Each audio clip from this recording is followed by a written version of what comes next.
Most team problems aren't actually team problems. They're human ones. People are carrying more pressure than they've ever carried before. One of the biggest mistakes organisations make is assuming self-awareness is a nice to have.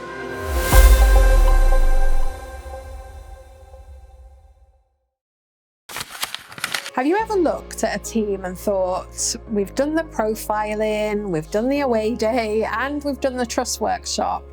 We've brought in consultants and we've invested thousands. So why are we still having the same old conversations? And why does conflict keep resurfacing?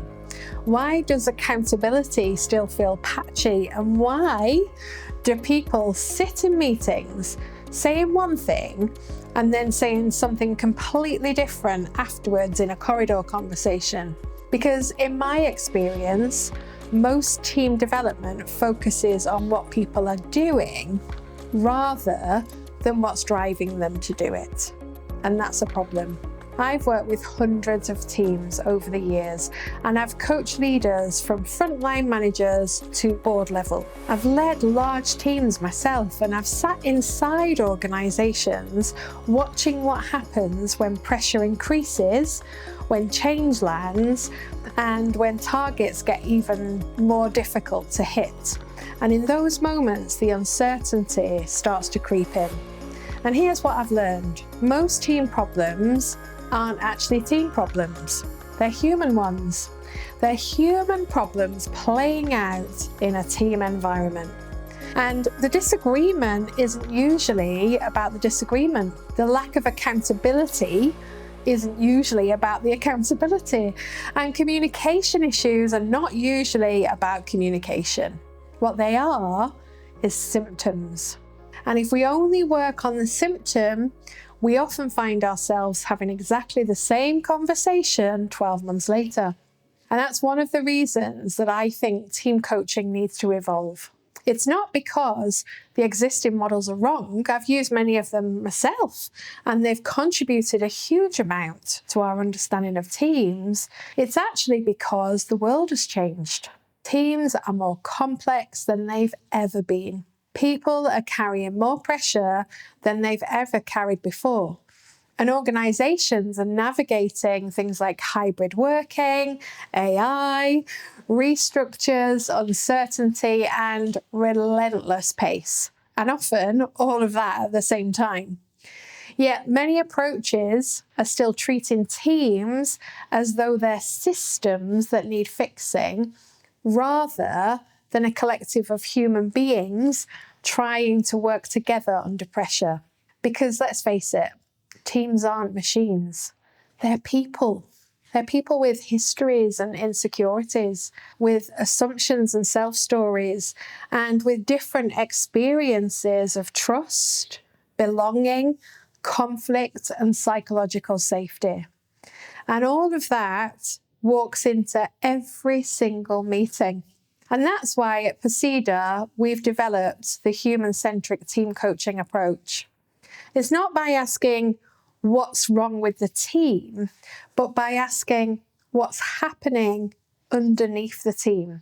We look at every single team that we work with through 3 different lenses: the core, the connected, and the collective. And the reason we start there is because behaviour doesn't appear out of nowhere. Each behaviour starts with a human being. So we begin with the core, because the core is about understanding the individual underneath the role. Not the job title, not the place in the organisational chart, and not the profile report. The actual person. How self-aware are they? What happens when they, as an individual, are under pressure? How do they respond when they feel challenged, criticised, or uncertain? What assumptions are they carrying into the team?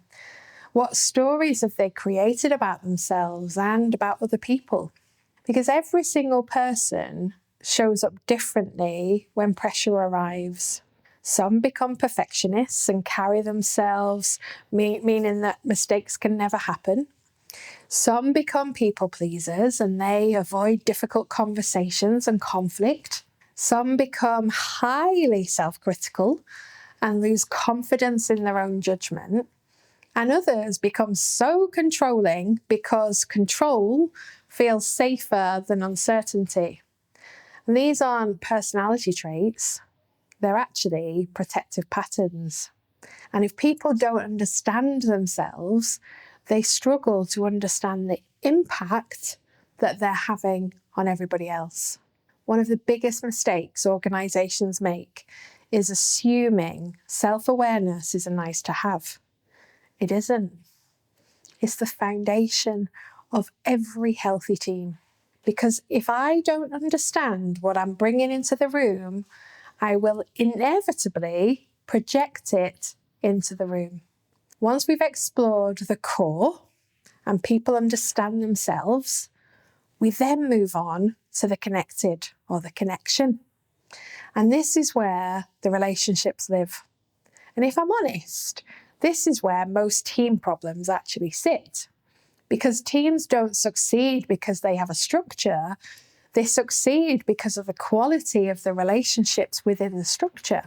The connection is about trust. It's about psychological safety, communication, belonging, and conflict. It's about understanding what happens between people. So when I'm working with teams, I'm often paying as much attention to what isn't being said as to what is. I'm looking for who's holding back, who's dominating the conversation or controlling it, who's apologising before they speak, who never challenges and who always challenges, who gets heard and listened to and who gets ignored. Because every team has what I call hidden currents running beneath the surface. And there are conversations happening after meetings that should have happened during the meetings. There are frustrations that people share with colleagues, but never share with the actual person concerned. And there are assumptions that have been accepted as fact. There's stories about individuals that everyone continues to believe, even when they've long since stopped being true. But over time, these hidden currents shape everything. They influence trust. They influence decision-making, innovation, accountability, and ultimately, they influence culture. Most teams that I've worked with don't lack intelligence and they don't lack capability. What many teams lack is enough relational safety for people to feel that they can tell the truth. And until people feel safe enough to tell the truth, their performance will always have a ceiling. So it's important that we look at the core, the individuals, and then we look at how they relate to each other with the connection before we move to the collective, the team as a whole. Because this is where the team becomes something more than a group of individuals sharing a reporting line. The collective is about shared purpose, shared ownership, and responsibility. It's about moving from me to we. Because sitting in the same team doesn't automatically make people a team. I'm sure you've seen that. A true team understands what it's trying to achieve together. It understands why that goal matters, and it understands how individual actions affect everyone else. It knows that success isn't something achieved by a handful of people over there that are carrying everybody else. One of the questions I often ask teams is whether they're optimizing for individual success or for collective success, because those are not always the same thing. The collective helps teams explore where they're operating in what I call silos, where they're protecting territories, and where accountability has become somebody else's job, where ownership is being avoided. It helps people really recognize that accountability isn't something leaders can force upon a team. It's something that mature teams choose to take. And when teams become strong in the collective, you start seeing a very different environment emerge. People challenge one another appropriately and they feel safe to do so. People support one another appropriately too. And they take ownership without needing to be told or delegated to. They are able to think beyond their own role and think about the impact on other people. And people genuinely care about the success of the whole rather than just their own success. And that's where sustainable high performance starts to appear. It's not because people are working harder, it's because they're working together differently. What we found over the years is that these 3 dimensions are actually inseparable. The core, the individuals, shape the connection, and the connection shapes the collective. The collective then reinforces the core. You can't build genuine trust without self-awareness, and you can't create collective ownership without trust. You can't sustain performance without all 3.